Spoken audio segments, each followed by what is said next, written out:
¿Qué tal? Buenas tardes. Vamos a analizar lo que es este circuito de corriente alterna, donde tenemos una resistencia y un inductor. Para esto, pues vamos a utilizar análisis fasorial. Posteriormente vamos a hacer una pequeña simulación y finalmente pues también vamos a corroborar los datos haciendo por ahí un experimento. Bueno, primero que nada, pues vamos a checar qué datos tenemos. Por ahí ya se nos da lo que es la frecuencia de la red. Para eso también recordamos la fórmula que nos relaciona la frecuencia con la velocidad angular y sustituyendo, pues tenemos un valor aproximado de esta velocidad angular. Además, también anotamos la resistencia de 1 kilo ohm y la inductancia de 10 milihenrios. Entonces, para eso vamos a ver qué fórmulas necesitamos, recordando que si es el análisis fasorial, debemos de pasar del tiempo al dominio fasorial. Para eso utilizamos la siguiente relación, donde si nosotros partimos del dominio del tiempo de una función que es coseno, simplemente en el dominio fasorial, el voltaje fasorial va a ser la amplitud del coseno y a un ángulo de desfase. Entonces, en nuestro caso, pues la amplitud van a ser 5 voltios y el ángulo de desfase pues va a ser 0 grados. También necesitamos la impedancia tanto resistiva como inductiva. En este caso, la impedancia resistiva pues es el valor de la resistencia y la impedancia inductiva es la inductancia multiplicada por la velocidad angular y la variable compleja J. Por último, vamos a utilizar la ley de Ohm en el dominio fasorial. Entonces, si nosotros sustituimos los datos que ya tenemos, el voltaje fasorial de la fuente pues van a ser 5 a un ángulo de 0 grados. La impedancia resistiva van a ser de 1000 ohmios y la impedancia inductiva van a ser de 377 ohmios con J.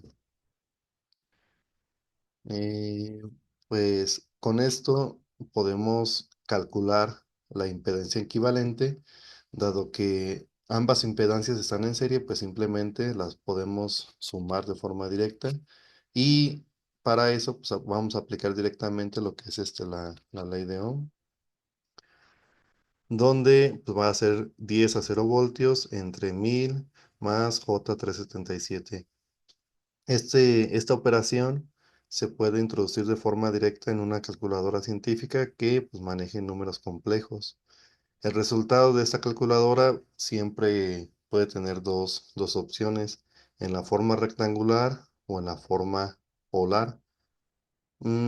Cualquiera de los dos nos sirve para calcular lo siguiente.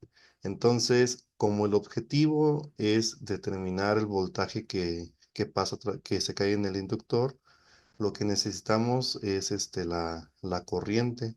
Si ya tenemos la corriente y tenemos la impedancia del inductor, simplemente por ley de Ohm las multiplicamos y vamos a obtener el voltaje fasorial del inductor. Posteriormente, pues podemos pasarlo de nuevo al dominio del tiempo. Entonces, haciendo esta operación, vamos a multiplicar la corriente que ya tenemos. En este caso la puse en polar, puede ser en rectangular, da igual. Sería 0,0094 a un ángulo de menos 20 grados, multiplicada por la impedancia inductiva, que es J377. Eso nos da como resultado un voltaje en el inductor fasorial en la forma rectangular o en la forma polar. Y pues ese es el resultado que se llegó al análisis. Ahora pues vamos a graficar cómo se comporta lo que es el inductor y pues también para tener una referencia pues vamos a compararlo con la fuente de alimentación. Para eso pues primeramente el voltaje fasorial del inductor lo pasamos al dominio del tiempo haciendo lo mismo. Tomamos la magnitud y tomamos el ángulo de desfase, recordando que omega pues ya lo conocemos. Entonces utilizando por ahí cualquier software para poder hacer una gráfica, en mi caso utilicé MATLAB, podemos graficar tanto el voltaje en la fuente como el voltaje en el inductor, obteniendo esta gráfica donde se puede apreciar que el voltaje del inductor, que es esta señal roja, pues está adelantado casi 70 grados de lo que es el voltaje de la fuente. Entonces, para eso, pues vamos a ver si el análisis que realizamos, pues concuerda tanto con la simulación y la experimentación. En simulación, yo utilicé Proteus y simplemente, pues por ahí, armé el circuito y le puse un osciloscopio y una entrada. Y vemos, de forma muy similar el voltaje de lo que es, la fuente y el voltaje adelantado del inductor, donde cabe mencionar que estas señales, pues están a la misma escala de voltaje y, la amplitud en el inductor, pues disminuye, ¿no? Que es como habíamos calculado por acá, disminuye a 3,52.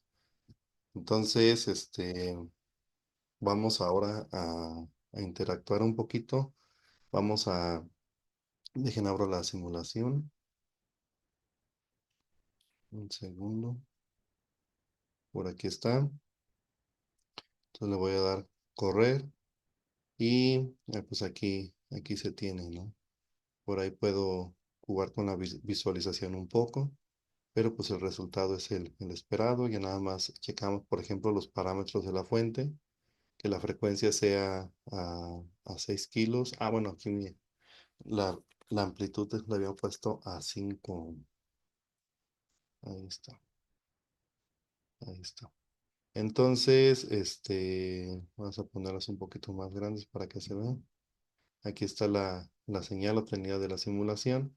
Cabe mencionar que si nosotros manipulamos la amplitud, pues lo único que cambia pues es eso, en la salida del ángulo se sigue manteniendo. Vamos a ver también por ahí, realicé lo que es este experimento utilizando pues un generador de funciones y un osciloscopio. Entonces, les muestro. Este que está aquí como de color oscuro es un generador de funciones. Por ahí no es muy preciso, pero pues nos ayuda para hacer la parte experimental. Le configuré una onda seno a la amplitud de 5 voltios y una frecuencia de 6 kilohertz o 6000 hertz. Tenemos por aquí el circuito donde tenemos la resistencia de 1 kilo ohm en serie con el inductor de 10 milihenrios. Entonces, en el canal 1, que es la señal amarilla, medimos lo que es la entrada de lo que es el generador, y en el canal 2, que es la señal azul, pues medimos el voltaje en el inductor. Y como podemos ver, obtenemos una gráfica muy similar a la que nosotros por ahí mostramos en la parte de MATLAB y simulación. Entonces ahora pues vamos a hacer un poco más de cálculos para ver si qué tan cerca o qué tan lejos estamos del ángulo que esperamos. Para calcular el ángulo, pues hay muchas formas, ¿no? Pero digamos una forma visual así rápida es en el osciloscopio.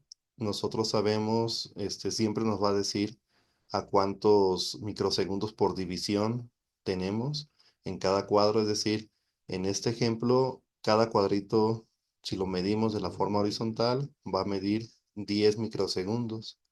Y como tenemos tres cuadritos entre lo que es la señal de entrada, que es la amarilla, y la señal de salida, que es la azul, tenemos un desfase de 30 microsegundos. Este que está aquí, pues lo tenemos que convertir o lo tenemos que convertir más que nada a un ángulo eléctrico. Entonces, para eso, pues, recordamos que ambas señales están a la misma frecuencia, por lo tanto, tienen el mismo periodo.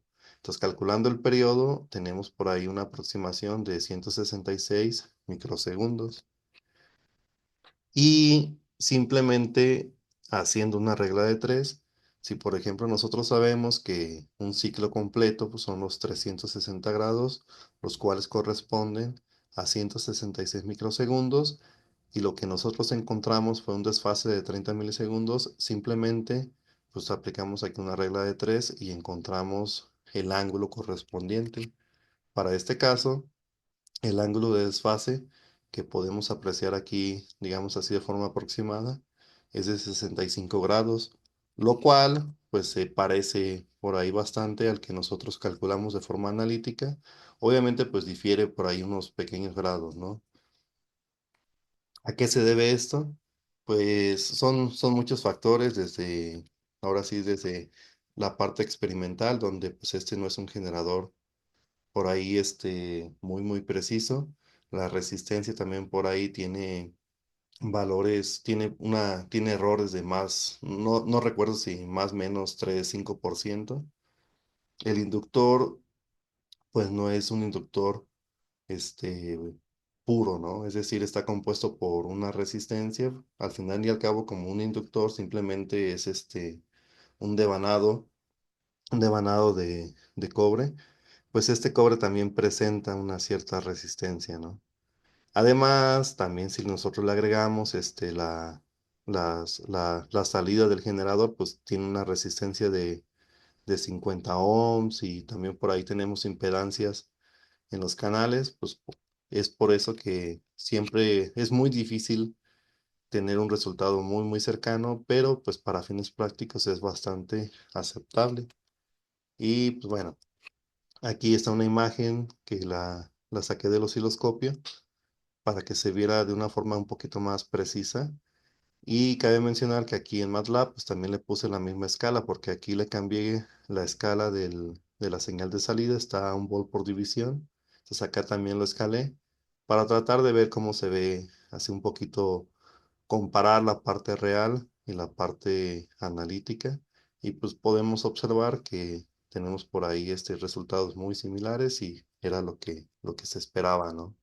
Si nosotros tenemos un circuito inductivo, el voltaje pues lo va a trazar, ¿no? Digo, lo va a adelantar.